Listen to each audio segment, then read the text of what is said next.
जय हिंद, सत श्री अकाल। आज हम victory electric vehicles international limited के मैनेजिंग डायरेक्टर और चेयरमैन संजय पोपली जी से बात करते हैं और इनके बारे में बताते हैं कि ये इलेक्ट्रिक व्हीकल मैन्युफैक्चरिंग सोसाइटी के वाइस प्रेसिडेंट भी हैं और ये इलेक्ट्रिक पैनल में 12 साल से काम करते आ रहे हैं और ई रिक्शा के क्षेत्र में मतलब इलेक्ट्रिक व्हीकल के क्षेत्र में लगभग 8 साल काम कर रहे हैं। मैं इनसे पूछना चाहता हूं या पूछ रहा हूं कि सरकार जो बिना बैटरी के रजिस्ट्रेशन व बिक्री के लिए जो कदम उठाए हैं उससे आप कहां तक सहमत हैं? मैं संजय पोपली, जैसा आपको बताया ही है कि जो सरकार ने अभी प्लान किया है कि जो भी बैटरी और रिक्शा के बारे में कि रिक्शे की सेल विदाउट बैटरी हो पाए, तो सबसे पहले इम्पोर्टेंट है कि ये क्वेश्चन और इसका मोटिव क्या है कि गवर्नमेंट क्या चाहती है, हमारे को सोचना बड़ा जरूरी है कि गवर्नमेंट ने कुछ ना कुछ सोच के ही कहा है कि बैटरी को अलग करके और रिक्शे को अलग करके बेचा जाए। पर क्वेश्चन है कि क्यों बेचा जाए, तो हमारे को इस क्यों के जवाब के अंदर पहले बैक में जाना पड़ेगा कि ऑलरेडी जो ई रिक्शा बिक रहे हैं तो उनके साथ क्या प्रॉब्लम आ रही है ऐसी जो हमें इस विषय पे आना पड़ा है या गवर्नमेंट को ये सोचना पड़ा कि बैटरी को अलग करें और रिक्शा को अलग करके सेल आउट करें।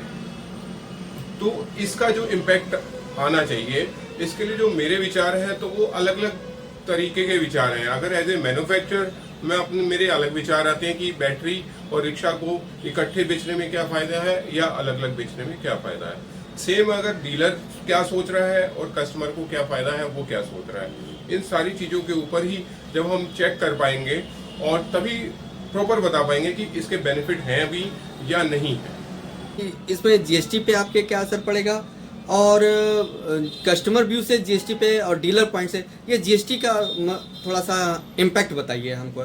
इस पे जीएसटी का इम्पैक्ट जो मेन आएगा कि अगर हम बैटरी के बिना रिक्शा को बेचते हैं, ठीक है, अगर हम कस्टमर के पॉइंट ऑफ व्यू से देखेंगे तो कस्टमर को गाड़ी महंगी हो जाएगी। क्यों? क्योंकि अगर डीलर डायरेक्ट बैटरी खरीदता है तो उसको 28% जीएसटी बैटरी में देना पड़ेगा और वो 28% की जीएसटी की कॉस्टिंग को बैटरी में ऐड करेगा और वो कस्टमर से लेगा, तो बैटरी उसके लिए महंगी हो जाएगी। ठीक है, रिक्शा वो अलग से ले रहा है। रिक्शा भी गवर्नमेंट ने किया हुआ है कि अगर वो बैटरी के साथ में है तो 5% है, अगर बैटरी के साथ नहीं है तो भी अगर 5% होता है, लेकिन जो इम्पैक्ट आ रहा है कि बैटरी की कॉस्ट बढ़ जाएगी 23%, तो वो कस्टमर की पॉकेट के ऊपर पड़ेगी और वो कॉस्ट महंगी हो जाएगी ओवरऑल अपने कस्टमर के लिए। मैं अगर बात मानूं कि आप बोल रहे हैं कस्टमर के लिए महंगी पड़ जाएगी, तो हम एज ए मैन्युफैक्चरर हम आपसे बात कर रहे हैं कि तो इसमें मैन्युफैक्चरर के लिए जो जीएसटी का जो पॉइंट है वो आपके लिए तो फायदेमंद होगा, क्योंकि वो जीएसटी का पैटर्न आपके लिए हट जाएगा, उस पर आप अलग से काम कर सकते हैं। जो 23% ऑफ मार्जिन बच रहा है वो तो आप अलग तरीके से आप अलग क्षेत्र में लगा सकते हैं। इस पर हम आपसे बात कर रहे हैं। वो आप डीलर और कस्टमर की एंड पे तो छोड़िए, अगर मैं मैन्युफैक्चरर की बात करता हूँ तो हमारे लिए एक तरीके से अगर सिर्फ जीएसटी पॉइंट को सोचते हैं तो फायदा है, क्योंकि हमारी पूंजी ब्लॉक कम होगी। ठीक है, नहीं है हम सिर्फ रिक्शा बेच पाएंगे। ठीक है, उससे हमारी पूंजी सेव होती है। रिफंड लेने में आज की डेट में बहुत टाइम भी लगता है, बहुत सारा पैसा भी फंसता है, तो वो एक पार्ट सोल्व होता है मैन्युफैक्चरर के लिए। ठीक है, नहीं मैन्युफैक्चरर को यही है कि कल को उसको रिफंड मिल रहा है तो ओवरऑल 5% पे ही वो दे रहा है, लेकिन क्या कस्टमर और डीलर को ये बेनिफिशियल है या नहीं, वो भी सोचना बड़ा जरूरी है। हमारे लिए तो ठीक है, फायदेमंद है। अगर मैं सिर्फ पॉइंट की बात करूं तो मैन्युफैक्चरर के लिए फायदा है, बिना बैटरी के बेचता है, लेकिन इनके जो इफेक्ट है लॉन्ग टर्म वाले वो लॉसेज में आएंगे, वो नुकसानदायक होंगे डीलर को और कस्टमर को। अगर हम बैटरी को एज ए फ्यूल मान ले तो? हाँ, अगर हम इसको एज ए फ्यूल मान लें तो अच्छी बात है, लेकिन इस फ्यूल की जो नॉर्म्स है, मींस कि अगर हम माने फ्यूल के अंदर दो चीजों का फर्क है। अगर हम फ्यूल की बात कर रहे हैं, फ्यूल यहाँ पे पेट्रोल भी है, फ्यूल यहाँ पे डीजल भी है, फ्यूल यहाँ पे गैस भी है, सीएनजी भी है और सीएनजी भी है। तो ये सारे फ्यूल्स के स्टैंडर्ड्स हैं। ठीक है, नहीं है। अब सेम आ गया बैटरी के फ्यूल, क्योंकि ये जो जितने भी कंपनियां ये फ्यूल दे रही है तो वो एक बड़े लेवल पे बड़ी अच्छी क्वालिटी इंप्रूवमेंट करके दे रही है। अगर हम बैटरी में जाते हैं तो वो फ्यूल की क्वालिटी हम नहीं कह सकते। अगर गिने चुने कुछ बड़े प्लेयर हैं जो बैटरीज बना रहे हैं तो वो तो बड़ी अच्छी बैटरीज बना रहे हैं, लेकिन लोकल लेवल पे अगर जो बैटरियां बन रही हैं हर जगह, तो उनकी क्वालिटी को कौन एश्योर करेगा? यहाँ पे हम एक बैटरी की अगर हम बात करें तो जो बड़े बड़े बैटरी हैं वो मैन्युफैक्चर से टाई अप कर लेते हैं कि मैन्युफैक्चर बेचेगा, क्योंकि फिर उसको इंडिविजुअल कस्टमर के पास जाने की जरूरत नहीं पड़ेगी या इंडिविजुअल डीलर के पास जाने की जरूरत नहीं पड़ती।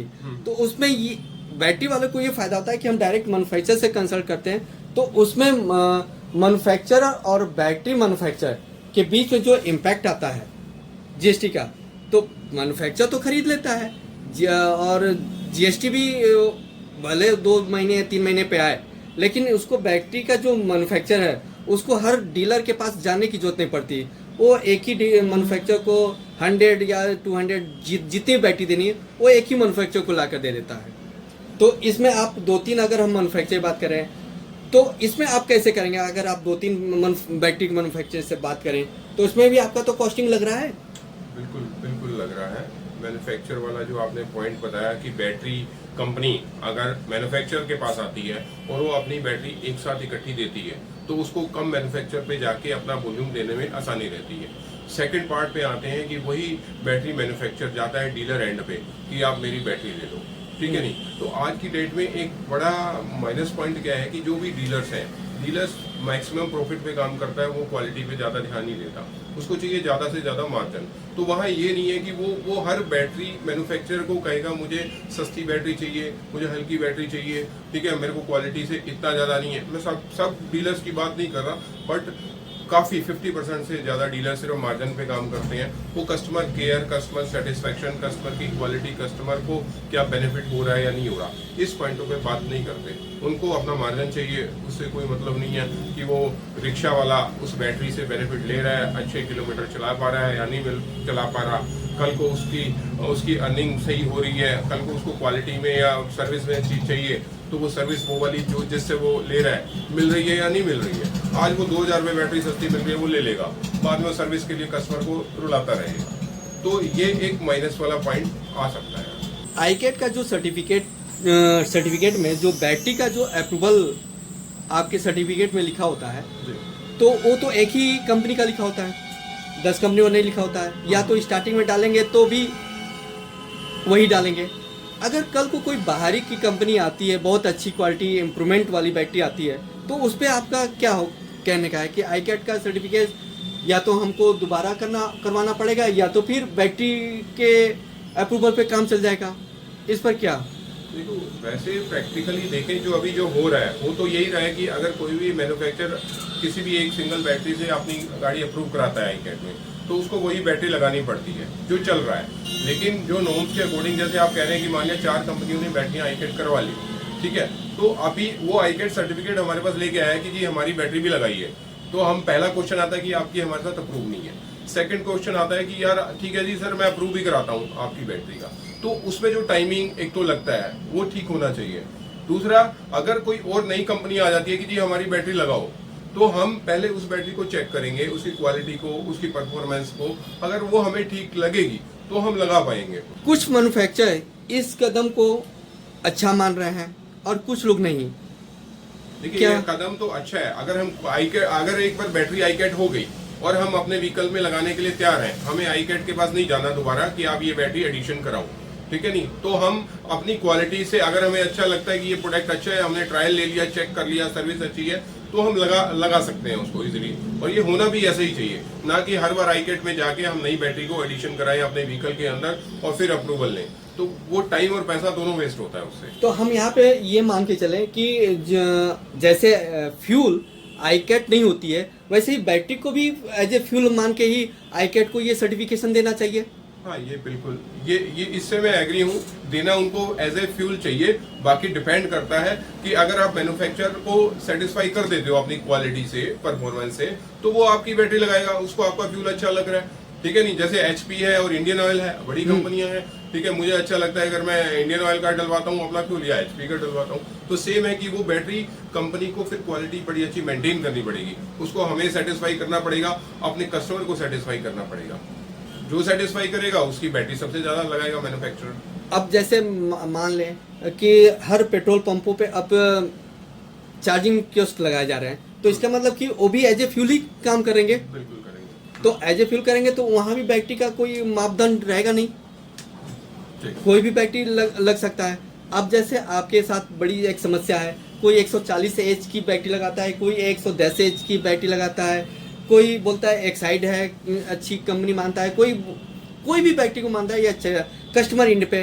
तो मैन्युफैक्चर के लिए एक बड़ी समस्या हो जाती है कि हम कस्टमर इंड को अच्छा माने या हम आईकैट के सर्टिफिकेशन को अच्छा माने। देखो, सबसे इम्पोर्टेंट है जो अभी आपने क्वेश्चन पूछा कि जैसे चार्जिंग स्टेशन बन रहे हैं या वहाँ पे अलग अलग कंपनियों की बैटरियाँ हैं। अगर रिक्शे के अंदर की बात करें तो उसके अंदर अलग अलग मैन्युफैक्चर की अलग अलग ब्रांड की बैटरियाँ लगी हैं, तो उसके लिए स्वैपिंग वाली ऑप्शन तो होगी नहीं, ठीक है नहीं, कि अगर हम जाएं और स्वैपिंग कर लें तो पॉसिबिलिटी है नहीं, क्योंकि सारे ब्रांड के स्टैंडर्ड्स अलग अलग हैं।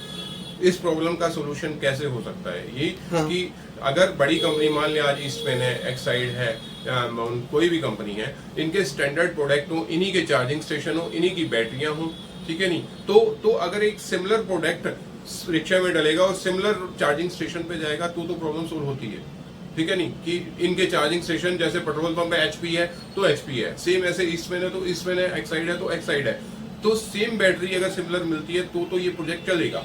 लेकिन अगर डिफरेंट बैटरीज होंगी और चार्जिंग स्टेशन एक होगा तो प्रॉब्लम आएगी। तो इसका सोल्यूशन बड़ा जरूरी है कि या तो इन बड़ी कंपनियों को कहा जाए कि आप अपने चार्जिंग स्टेशन दो और आप अपने प्रोडक्ट को उन मैन्युफैक्चरर के साथ टाई अप करो। मैन्युफैक्चरर को क्या संदेश देंगे जो नए एंटरप्रेन्योर आ रहे हैं और जो सरकार की जो पॉलिसी आ रही है, तो इसमें तो नए एंटरप्रेन्योर तो लग नहीं पाएंगे अच्छे तरीके से, तो जैसे मैन्युफैक्चरर क्या कर सकते हैं? देखिए, मैं अगर बात करता हूँ जैसे जिस इंडस्ट्री में मैं हूँ ई रिक्शा की, तो ई रिक्शा इंडस्ट्री के अंदर नए प्लेयर्स आ भी रहे हैं और जा भी रहे हैं। अगर हम पिछले 5-6 साल 7 साल की बात करते हैं तो 500 कंपनियां थी, आज 50 भी नहीं है, ठीक है। ये भी सोचना बड़ा जरूरी है कि क्यों नहीं है। नहीं, अगर कोई छोटी कंपनी आती है और क्वालिटी स्टैंडर्ड नहीं मेंटेन करती, अच्छा प्रोडक्ट नहीं बनाती, ठीक है, वो सस्ते में चलती चली जाती है और एक बार प्रोडक्ट बेच देती है, बाद में उसको रिपीट ऑर्डर नहीं मिलते, तो आप समझ लो कि उसका बिजनेस ज़्यादा दिन नहीं चलेगा। तो सबसे इम्पोर्टेंट ये है कि जितने भी नए मैन्युफैक्चर आते हैं या आना चाह रहे हैं तो उनको क्वालिटी स्टैंडर्ड के अकॉर्डिंग आना पड़ेगा। अगर वो क्वालिटी प्रोडक्ट बनाएंगे अच्छा, कस्टमर सर्विस को देखेंगे, कस्टमर सेटिस्फेक्शन को देखेंगे, तो वो प्रोडक्ट लंबा चल सकता है। अदरवाइज जो हाल हुआ है कि अगर 500 से आज 25 लोग नहीं है मार्केट में जो काम कर रहे हैं या 50 लोग हैं, तो वो क्यों है? इसका रीज़न ही यही है कि सब स्टैंडर्ड क्वालिटी प्रोडक्ट यूज़ करना, सर्विस ना देना, ठीक है नहीं, कस्टमर के बारे में नहीं सोचना, ये सारे रीज़न के कारण ये लोग इस मुकाम पे पहुंचे हैं कि वो आज मार्केट में नहीं है।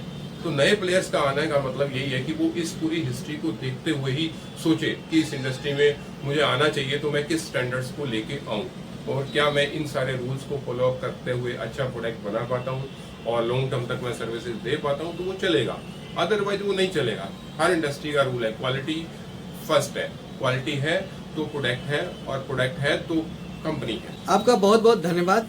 आपने हम नए मैन्युफैक्चर के लिए आपने अपना संदेश भी दिया और सरकार तक आपने अपनी बात पहुंचाने का भी एक माध्यम है। तो मैं सरकार से बोलूँगा कि ये इन दोनों के बीच का रास्ता निकाले ताकि छोटे प्लेयर भी यहाँ पे हैं तो उनके लिए भी एक अच्छा मौका मिलेगा आगे, क्योंकि आजकल जिस तरीके से भारत जैसे देश में बेरोजगारी की आलम है, तो हम जैसे मैन्युफैक्चरर उनको अपनी रोजगार का सकते हैं। तो हम चाहते हैं कि इस पर हम आगे आपसे मिलते रहेंगे। धन्यवाद।